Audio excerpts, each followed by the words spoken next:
Welcome to Pints with Aquinas, episode 49. How you doing? Good. If you could sit down with St. Thomas Aquinas over a pint of beer and ask him any one question, what would it be? In today's episode, we'll ask St. Thomas the question, what are the 4 cardinal and 3 theological virtues?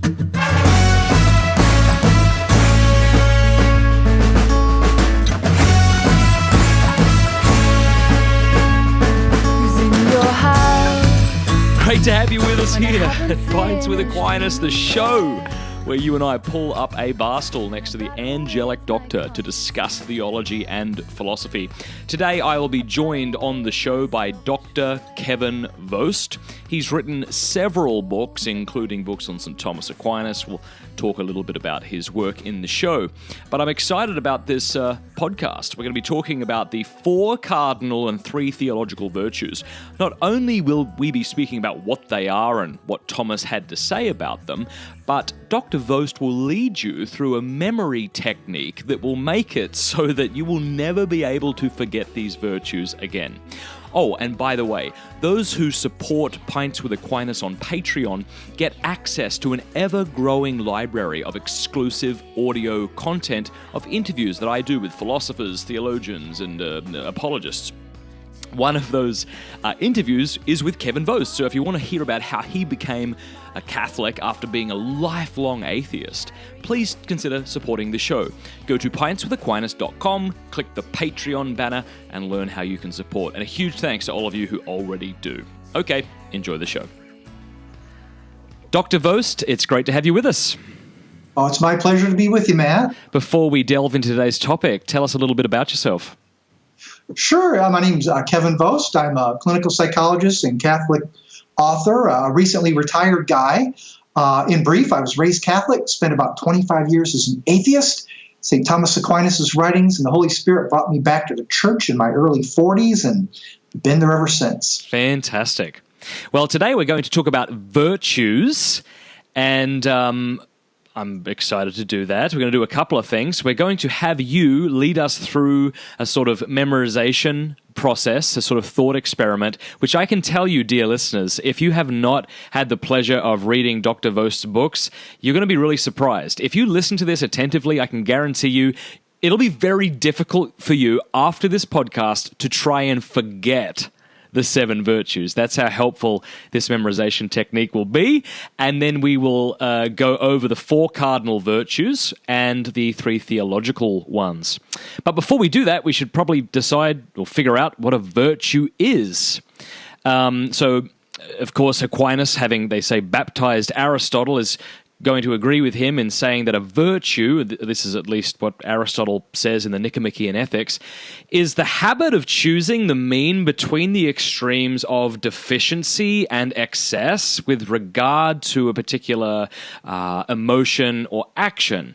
And so what he means there is, if you think of courage, courage is going to be the mean between the 2 extremes of deficiency and excess. Well, what might be excess courage, if you will? Well, that might be some kind of recklessness. And of course, a deficiency of that would be cowardice. And what we want is to find the middle ground. And the reason Aristotle and Aquinas is going to call it a habit is because at least these cardinal virtues, and other virtues as well, will only be attained by exercising them. Anything you want to add or critique to that, Dr. Vost? No, I think that's right on target, that Thomas borrows that from Aristotle and agrees with him. Thomas also sometimes talks about virtues as perfections of our powers, and I kind of love that concept too, that whatever God-given powers we have in terms of our reasoning abilities and so on, virtues perfect them. Yeah, very good. And he addresses this issue of virtues for our listeners in the first part of the second part of the Summa Theologiae. And in particular, I'm looking here. You can probably do this by memory, could you? Well, it depends. Depends on what you're looking for. Here we go. Virtues. So he talks about the virtues beginning with question 55, and he talks about the cardinal virtues and theological virtues. and that's going to be questions 61 and 62. So we're not going to, of course, read all of what Aquinas said because that would take us too far afield, but for our listeners, if you want to read more about it, that's where you can go. But anyway, Dr. Vost, tell us about this memorization technique. Sure. It just so happened that my specialty in psychology was memory and memory improvement. And when I came back to the church, I remembered that I'd read that in the history of some of the most famous memorization techniques, particularly one called the method of loci or locations, Thomas Aquinas himself was a key figure in perfecting these techniques. And if you look in the Summa Theologica, the second part of the second part, the 49th question in the first article is entitled, Whether Memory is a Part of Prudence. And Thomas will tell you, yes, it is. And he'll actually describe a bit these ancient memory techniques that you can use to memorize just about anything.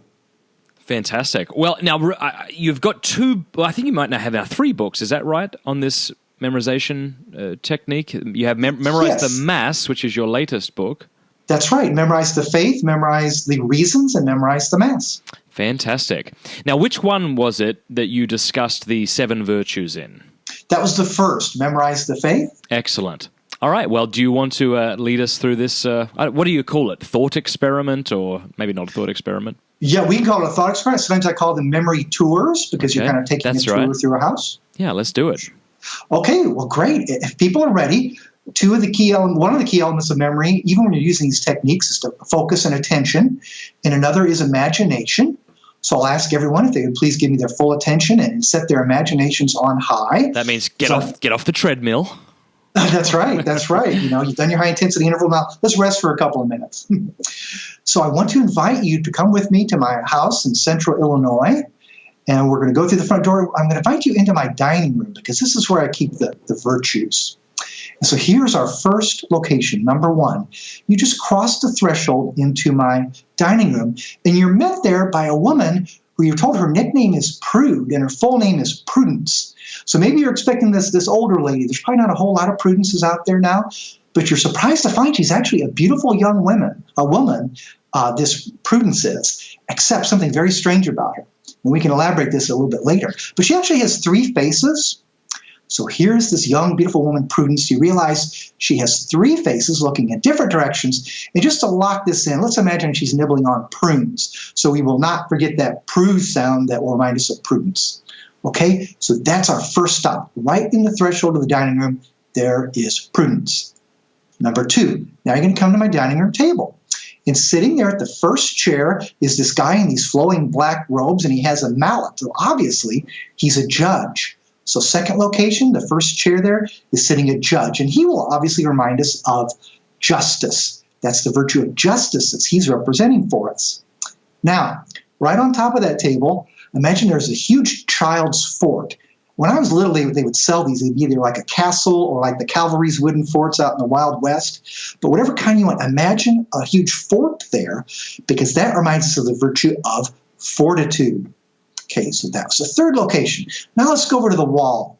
And on the wall is a huge wall thermometer telling you what the temperature it is inside. And the reason it's there is so a temperature will remind us of the virtue named temperance. So thermometer, temperature reminds us of temperance. That is the 4th virtue. Now we're back to the dining room table, and there's only 3 virtues left. And people probably will recognize these names from 1 Corinthians 13. They're simply faith, hope, and charity.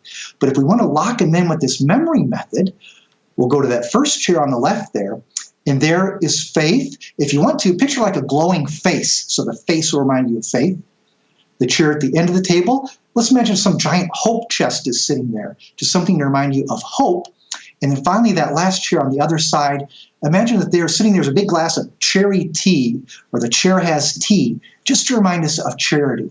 Now, the way these memory methods work, St. Thomas Aquinas often said, repetition is the mother of memory. Also, these techniques lock things in backwards and forwards. Let's just really quickly go through them one more time, but backwards. That last chair there, we had the chair with tea for chair with tea for charity. The chair at the end, you had the hope chest for hope. The chair on the left there, we had the big glowing face for faith. Now we're back on the wall with the wall thermometer, temperature for temperance, the big fort for fortitude in the center of the table, the judge for justice at that first chair, and of course Prudence let us in. So if we have that down there, we work through this little tour, go around the room, we'll find prudence, justice, fortitude, temperance, faith, hope, and charity, the 4 cardinal and the 3 theological virtues. So fantastic. What I love about that is usually when you tell people, I'll help you understand or memorize rather, say the 7 virtues or the 10 commandments. Someone might think, well, I don't know if you'll be able to help me, but not only will you help them do that, but you'll help them remember them backwards, which is pretty cool. Yeah, I will do it in order. And one kind of cool thing about it, there's different kinds of memory, like what you just get verbally from reading a list or reading a book, and the kind of memories that you actually experience something, and those tend to be richer and stay with you better. So these kind of techniques kind of turn that rote material into a lived experience. Right, and the stranger the image, the more it seems to impress itself on the memory, doesn't it? That's right. Hopefully no one will forget Prudence with her 3 faces. We'll have to explain at some point why she has 3. Or whether it's possible to be a beautiful woman and have 3 faces. That's a whole nother discussion. That's true. That's a good point. Or maybe you can only see one at a time, hopefully. Yeah. All right. Well, let's begin by just addressing first the 4 cardinal virtues. And I'll just read a little bit from what Thomas says, and then I'll let you go for it. This is in question 61, having to do with the cardinal virtues, and Article 2, whether there are 4 cardinal virtues. And here's what Aquinas says. Things may be numbered either in respect of their formal principles or according to the subjects in which they are, and either way we find that there are 4 cardinal virtues. For the formal principle of virtue of which we speak now is good as defined by reason, which good is considered in 2 ways. First, as existing in the very act of reason, and thus we have one principal virtue called prudence. Second, according as the reason puts its order into something else, either into operations, and then we have justice, or into passions, and then we need 2 virtues. For the need of putting the order of reason into the passions is due to their thwarting reason. And this occurs in 2 ways. First, by the passions inciting to something against reason, and then the passions need a curb, which we call temperance. Secondly, by the passions withdrawing us from following the dictate of reason, e.g. through fear of danger or toil, and then man needs to be strengthened for that which reason dictates, lest he turn back, and to this end there is fortitude.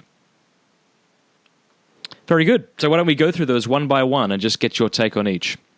Sure. And I'll just say I always love reading or hearing St. Thomas explain things, because it's always so magnificent. Yeah. He understands these things just inside and out and just lays out their beauty, because he knew so well human nature, what makes us up, our passions and our reasoning abilities and so on. So let's go back in our tour. Here's that crazy image of prudence with 3 faces.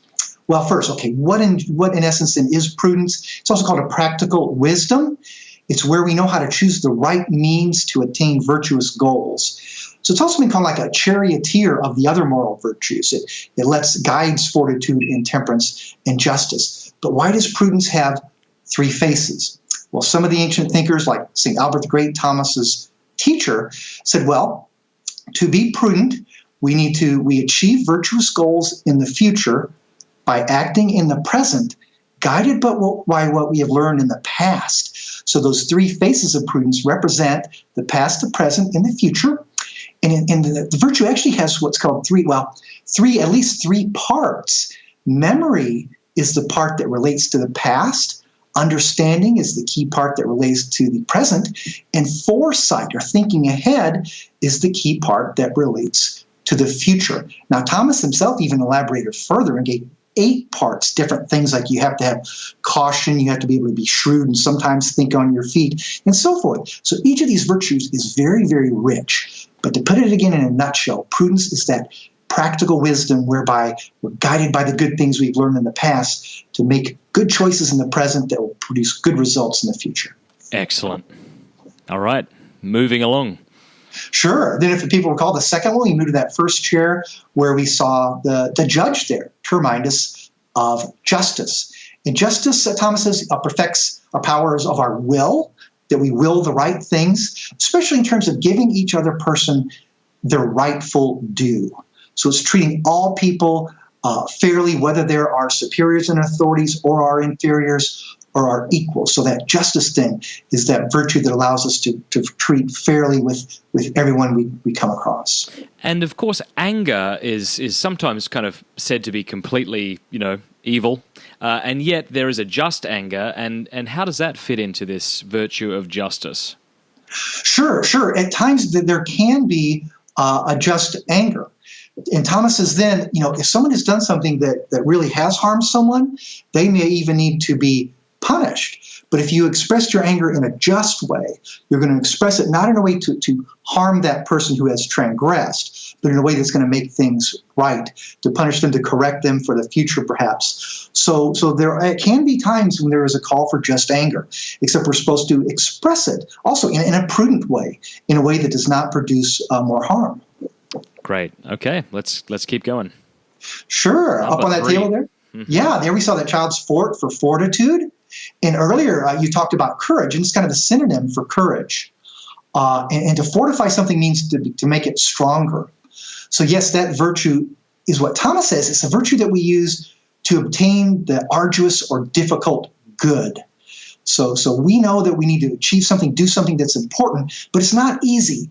So it's this kind of fortitude that allows us to do it. And just thinking in practical terms in our world today, there can be fortitude simply in speaking out your mind and what you truly believe for things like, the sanctity of life for the unborn or for people at the end of their lifespan. There's all kinds of ways that call on us as Catholic Christians to express our fortitude in our belief for what is right. Can fortitude be thought to be synonymous with courage, or is there a difference? Well, I think, sometimes we do use it as courage, but again, just to make this brief, Thomas talks about 4 key parts, which I really love. He talks about 2 active parts of fortitude. One is magnanimity, or this is a greatness of soul, right, where you're just focused on things that are difficult and important. It's kind of like you're not going to sweat the small stuff. You're focused on doing good things, really important things. And also magnificence, which means making great things. And sometimes this is even in the outlay of money. So how's that related to fortitude? Well, in fortitude, sometimes we'll take risks that even put our own bodies at risk.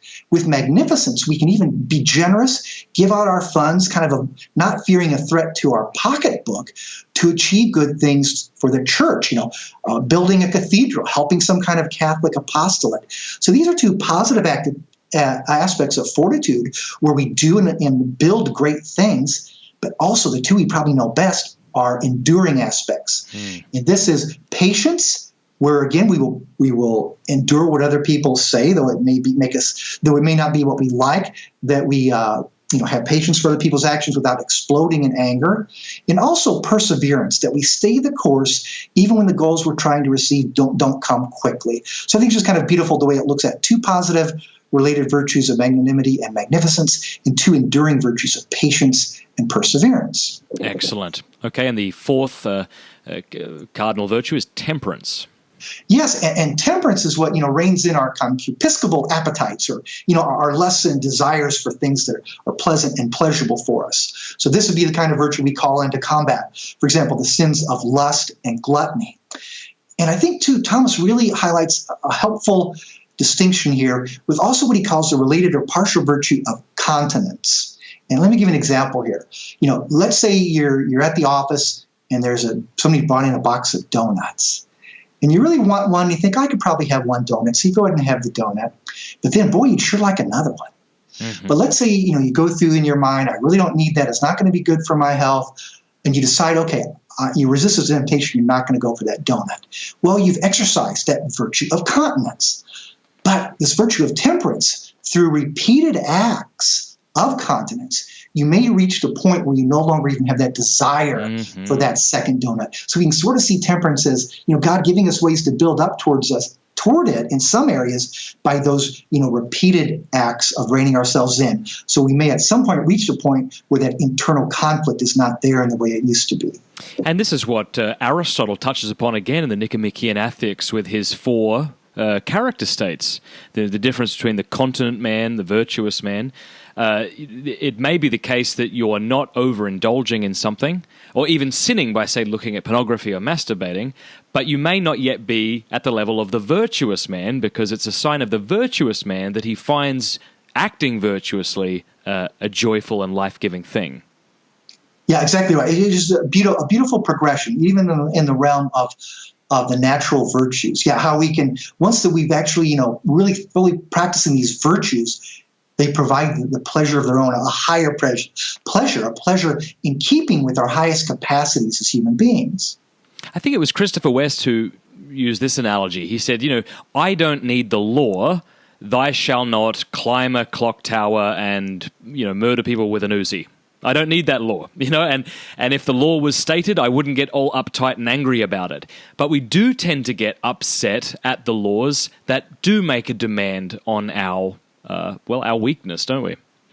No, that's exactly right. That's exactly right. So, so the virtues there, I have another example here. There's something look at them like as oars. We're rowing our boat, toward God and the truth. God is so generous. So he also gives us a whole other category of special aids called the gifts of the Holy Spirit that are also then like the sails that we can open up, and God is providing the sail within our wind. So it's like all these virtues, we strive to develop them in ourselves, and God is also going to give us special graces that if we, cooperate with him, it's going to even help us perfect these virtues and really be able to practice them and really experience the joy that comes from them. Excellent. Okay, well, those are the four cardinal virtues. We should point out, too, why they're called cardinal virtues to begin with. Do you want to explain that? Sure. And these virtues are in the Old Testament. They're also in the classical pagan writings. And the cardine is from the Latin. They refer to like the hinges of a door, like you can imagine four hinges on a door. So it's kind of the idea that these are fundamental to the virtues, and the other virtues kind of swing from them. And I've even seen this depicted in places with these four cardinal virtues as a door, but then on top there's this triangular kind of capstone that has three other virtues which are even higher.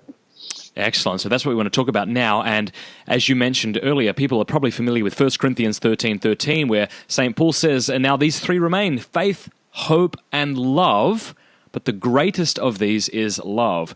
Would you begin by sharing with us how the theological virtues differ from the cardinal ones? Sure. Yeah, and in general, the cardinal virtues are referred to at times also as the natural virtues, by the fact that the way God made us as human beings, we all have these appetites, and we have a will and an intellect, and those are the virtues that by our nature can be used to perfect them. But these theological virtues are purely gratuitous gifts from God. When we accept, Christ into our hearts, the Holy Spirit bestows these virtues upon us, and these are the virtues that can guide us toward heaven to spend eternity with God. So again, they're in a whole different plane. Instead of being called natural virtues, they're also called supernatural or theological infused virtues that God gives to us. So these are infused into man through baptism, correct? That's right. When we were baptized in the name of the Father, Son, and the Holy Spirit, they are part of those graces that flow into our souls.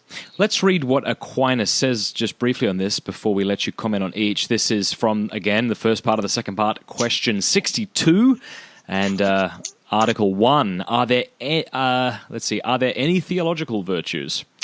And Aquinas says, and I, like you, just love Aquinas. Every time I read him, I get giddy. And part of the reason is he's so clear. It's almost like he sees reality in slow motion, and he's able to be like, there are four things in this action or in this particular thing. Ba-ba-ba-ba-ba-bing.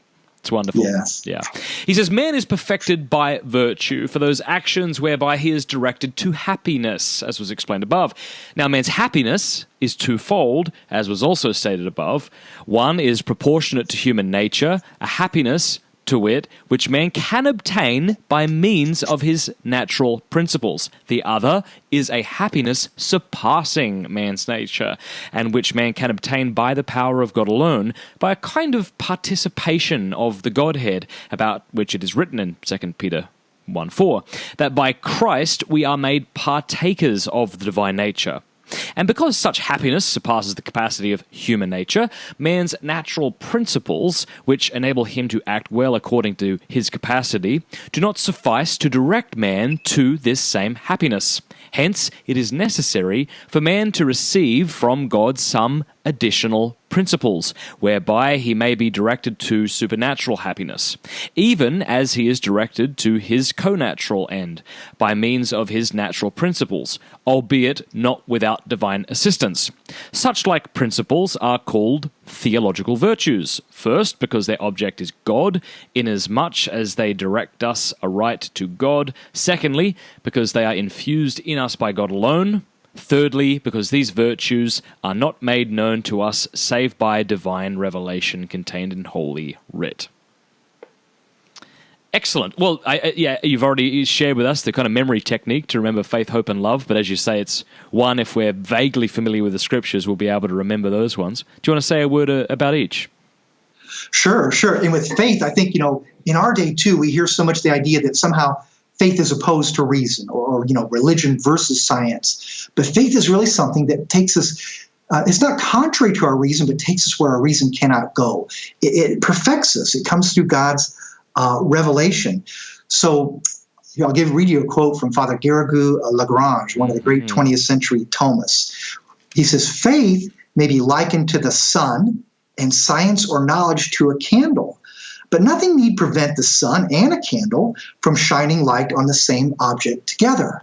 So there are certain things about God that we can obtain just through our own knowledge and reasoning, and there are higher truths that come directly from God himself. So that's where we get that special infusion where the sunlight of God, takes us where the flashlight of our own intellects cannot go. That's great. So, yes, go ahead, man. No, I was going to say that's excellent. I've also heard the analogy, faith is to reason what a telescope is to natural sight.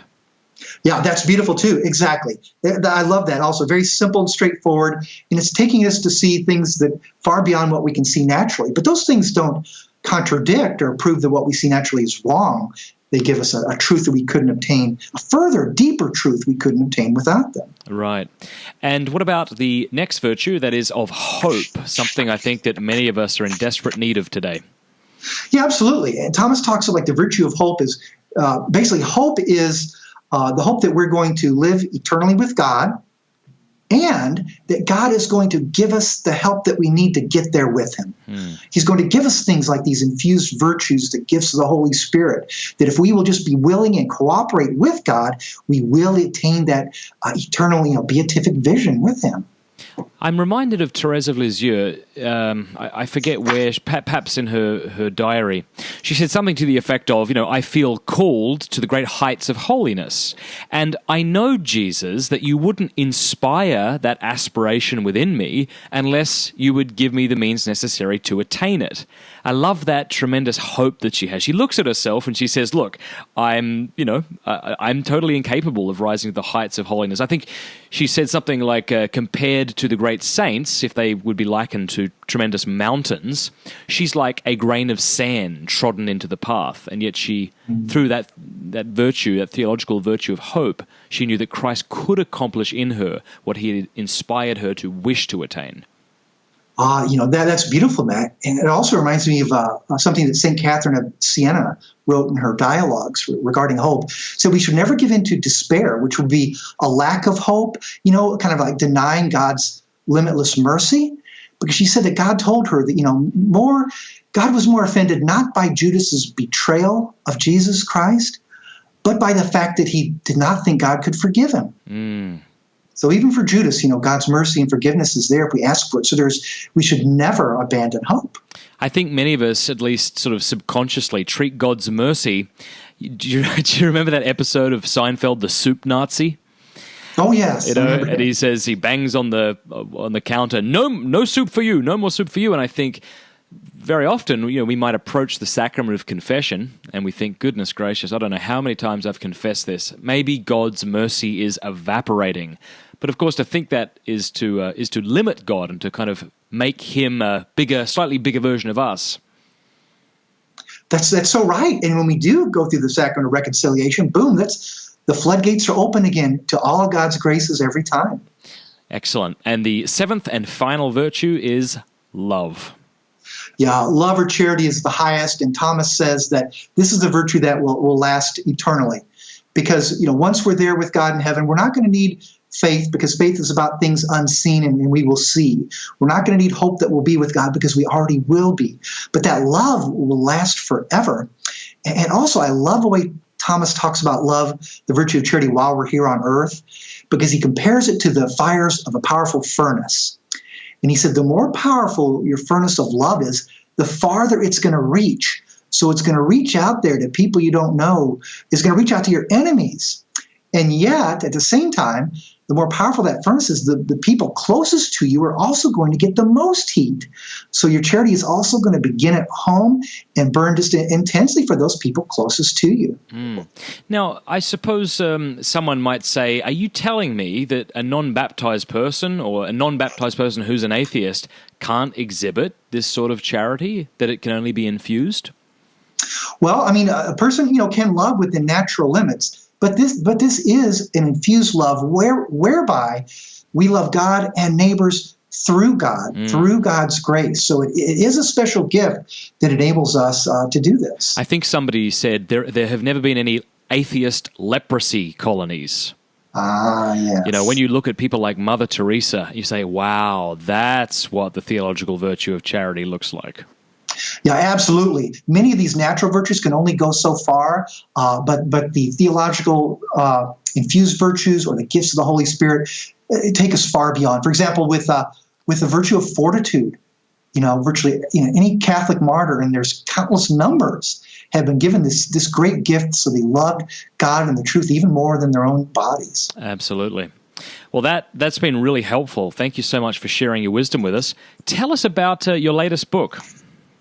Sure. When I came back to the church, I was so moved by St. Thomas Aquinas that every book I've written was in some way or another inspired by Thomas. I'm actually holding one in my hand. I got to let me do the plug for you, because they tell me if you do the plug, it's a shameless plug, but if I do it, it's okay. and you may wish to speak about another book, but I wanted to let all of our listeners know about this fantastic little book. It's called the 1 Minute Aquinas, the doctor's quick answers to fundamental questions. Now, it's a substantive book in that it's about 270 pages, but it's a really easy read. You can sit down over a cup of coffee and just read a chapter at a time. So I want to throw that out there. That's put out by Sophia Press. It's called the 1 Minute Aquinas. So I'd encourage everyone out listening to get that. What else are you working on? Well, I'll tell you, I appreciate that, because that book, when I came back to the church in 2004, I wanted to write that book, but it took me about 10 years of study before it was even could think about it. Wow. The last book is called The 7 Gifts of the Holy Spirit, Every Spiritual Warrior's Guide to God's Invincible Gifts. And as always, the core knowledge base here is the way St. Thomas Aquinas addresses these gifts. But I will note in passing that in studying these virtues, I also found that his good friend, the great Franciscan, St. Bonaventure, also did a Lenten series where he discussed each one of these 7 gifts one by one and also gave us beautiful complementary insight. So that's the last one, the ones on the 7 gifts of the Holy Spirit. It was a great joy for me to be able to write that. Has that book been published yet? Yes, that book came out in December. That's a book, another from Sophia Institute Press. Great. Excellent. Well, thanks so much for your time today. And just finally, what's your website online that people can visit? drvost.com, just drvost.com. Excellent. Thanks for your time today. Oh, you're most welcome, Matt. God bless. Okay, thanks so much for tuning in to this week's episode of Pints with Aquinas. I really hope that y'all are getting a lot out of these episodes. Couple of things I would like to ask you. Number one, if you haven't yet, consider joining the private Facebook group we have on, Facebook. It's called Pints with Aquinas. It's obviously free, and we would just love to have you as part of the discussion. So if you're interested in beer or philosophy or St. Thomas Aquinas or theology, which I'm sure you are if you've listened this far, then why not join the discussion? Secondly, I'd like to ask you to please consider, if you haven't yet, rating Pints with Aquinas on iTunes. People tell me that the more ratings one gets, the higher that podcast will come up when people search different things on iTunes. So that would be a tremendous help. Go to iTunes and consider rating the podcast. Until next week, God bless you. To carry you.